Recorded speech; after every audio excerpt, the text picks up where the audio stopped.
Así es, estamos con Analía de Gumucio, ingeniera en medio ambiente y recursos ambientales. El tema a tratar es uno que ha sido noticia a nivel mundial, lamentablemente por malas noticias, digamos, la Amazonas, los incendios en la Amazonas, también en otros países cercanos como Bolivia, por ejemplo. Así que bueno, ingeniera, gracias por estar acá.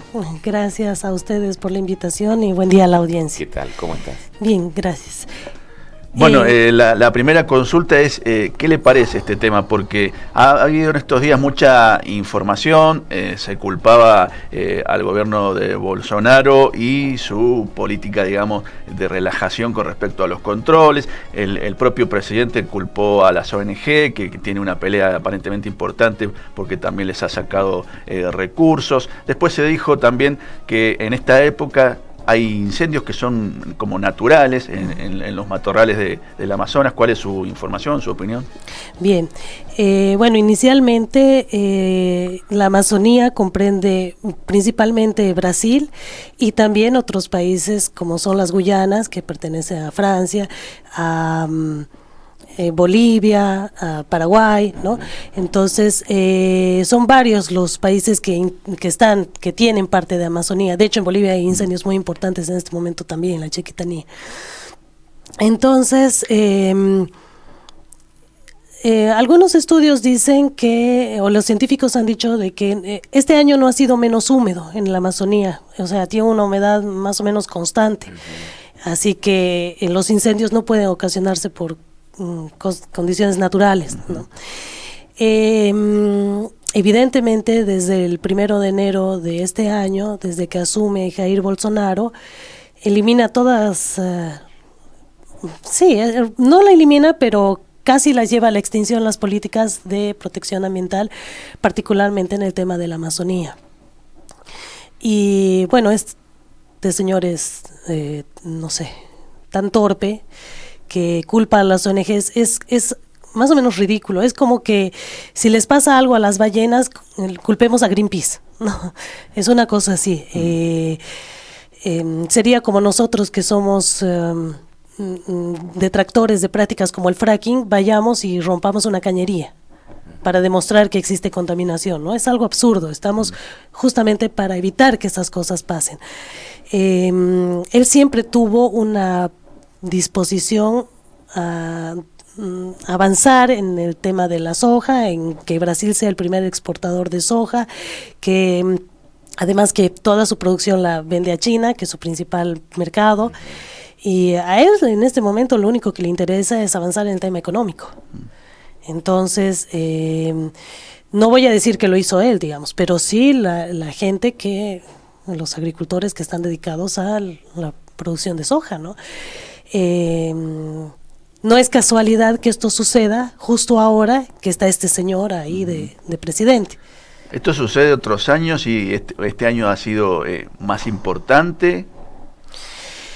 En realidad sí, o sea, puede existir. Porque también está ahí en Brasil, tengo entendido, la costumbre, mala costumbre de quemar malezas, también con el fuego, ¿no? Como acá, lamentablemente, ¿no? Sí, bueno, pero jamás de los jamás se ha habido una situación como la de este momento, la que está ocurriendo en este momento, tan compleja que hasta Sao Paulo se quedó prácticamente a oscuras, ¿no? Esta situación no es natural. Esta situación estoy convencida que es intencionada para habilitar superficies de cultivo y bueno, como no existe una política de protección, de conservación, bueno, nada, tienen vía libre para hacer lo que quieran. ¿Cuáles eran las políticas de protección o de conservación vigentes a las que vos haces mención de que habría de dejado de apoyar Bolsonaro? Y bueno, son varias, no recuerdo en este momento. Por ejemplo, tienen varios parques naturales. Por definición, los parques naturales son lugares en donde existen determinados factores que lo hacen lugares únicos. Por ejemplo, comunidades indígenas o especies que son nativas. En peligro de extinción. En peligro de extinción. No tanto en el Amazonas, porque es un área bastante conservada en cuanto a parques nacionales se refiere. Sí. Cuando se habla de parques nacionales, prácticamente están abiertos al estudio científico. Son como muy cerrados, digamos, ¿no? De hecho, estaba leyendo que más o menos cada 3 días se descubre una nueva especie. A ese nivel llega la conservación que tienen, ¿no? Alrededor del Parque Nacional generalmente se tiene un área natural de manejo integrado, en donde sí hay actividad antrópica que es un poco alejada de la gente que está dentro del parque, o sea, de los otros, digamos, ¿no?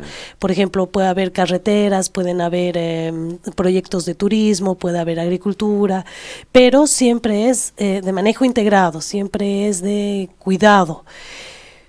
Pero acá se acabó con todo eso, ¿no? Es tal el desprecio del presidente de la vida cualquiera, empezando por la vida humana, que para él las comunidades indígenas son zoológicos humanos. Ahora también hay en Bolivia una situación así con Evo Morales que, bueno, se conoció un decreto donde él permitía, ¿no?, un poco este desmonte, sí. y incluso había yo no sé si será cierto o no, porque a veces tanta información también circula falsa, sí. Información, decían que se había originado en Bolivia los incendios. No, sí, no. Sí, existe información falsa. No, bueno, fíjate en el mapa, tienes incendios en Bolivia, es cierto, pero del territorio boliviano, la Amazonía debe comprender el 35%, más o menos, que sería todo lo que está pegado al Brasil, justamente. Todo el resto de la Amazonía, yo creo que en un, no sé, 60 o 70% está en Brasil, claro. Entonces, y si ves dónde están los puntos de fuego, es toda la Amazonía. Sí. Entonces es como irreal. De hecho, hay un video que explica que los incendios están donde están los parques naturales, justo alrededor. Entonces hay, no sé, hay 3 que son patrimonio de la humanidad, que en este momento no recuerdo los nombres porque son en brasilero. Sí. Son 3 que son patrimonio de la humanidad, pero hay otros parques naturales y alrededor de esos parques están los focos de incendio. Así como... Sí. Por ahora no te toco, más o menos respetando que adentro hay gente, más o menos. Analía estos incendios, cómo afectan a la flora y a la fauna o cómo pueden afectarla a futuro, bueno, ¿no? Es un impacto muy complejo. En realidad la función del Amazonas es muy importante para el planeta, básicamente por el tema de que es fijador de carbono, ¿no? Fijador de carbono, lo que significa que absorbe muchos gases de efecto invernadero y lo transforma en biomasa. Al quemarse, elimina todo eso y se vuelve justamente gases de efecto invernadero que va a terminar ¿se acuerdan que hace poco veíamos un estudio científico de la ONU que decía que nos quedan 12 años para revertir esto? Claro. Yo creo que un nuevo estudio diría que acabamos de achicar ese espacio, ¿no? Claro. Por un lado. Y por otro lado, la Amazonía tiene el 20% del agua dulce disponible en el planeta. Así que es importante lo que está pasando. Por otro lado, el Amazonas regula todo lo que es el clima en la región. Así Decían que podía terminar afectando los ciclos de lluvia del norte argentino, de los ríos. Prácticamente de más de la mitad del cono sur, porque son los que regulan justamente la humedad, el ciclo de las lluvias. Esa afectación, digamos, en los ciclos, ¿qué impacto tendría en cuanto a sequías? ¿Qué se espera? Y lo que siempre pasa con este tipo de cosas, en los lugares más secos se espera mayor sequía, y en los lugares húmedos probablemente mayores lluvias, mayores inundaciones.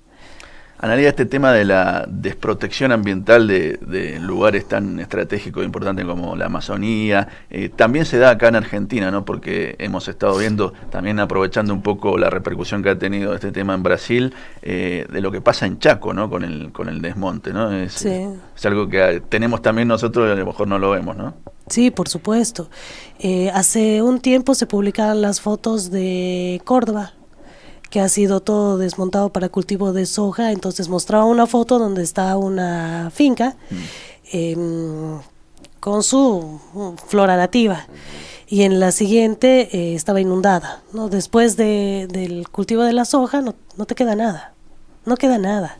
Y lo que sucede con los ojeros es que alquilan las tierras, nunca las compran, las alquilan porque las explotan, 3 años, no quedó nada, se van. Y de ese suelo, para que se recupere, necesita mucho tiempo y mucho trabajo. Y como son extensiones tan grandes, ¿quién hace ese trabajo? Claro, eso es, digamos, producto de un cultivo intensivo que es lo que provoca en los suelos.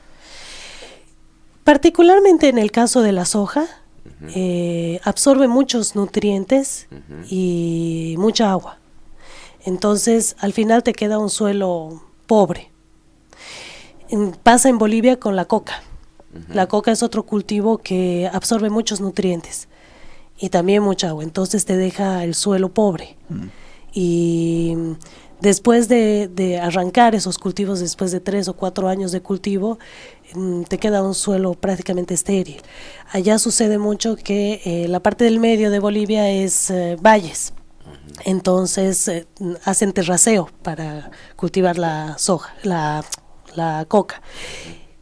Cuando la arrancan quedan manchones de tierra que terminan deslizándose porque está totalmente erosionada, y a su camino va erosionando a su vez tierras más abajo, claro. ¿no? O sea, siempre los monocultivos han traído problemas, primero por el tema de las plagas, sean insectos o enfermedades fitosanitarias.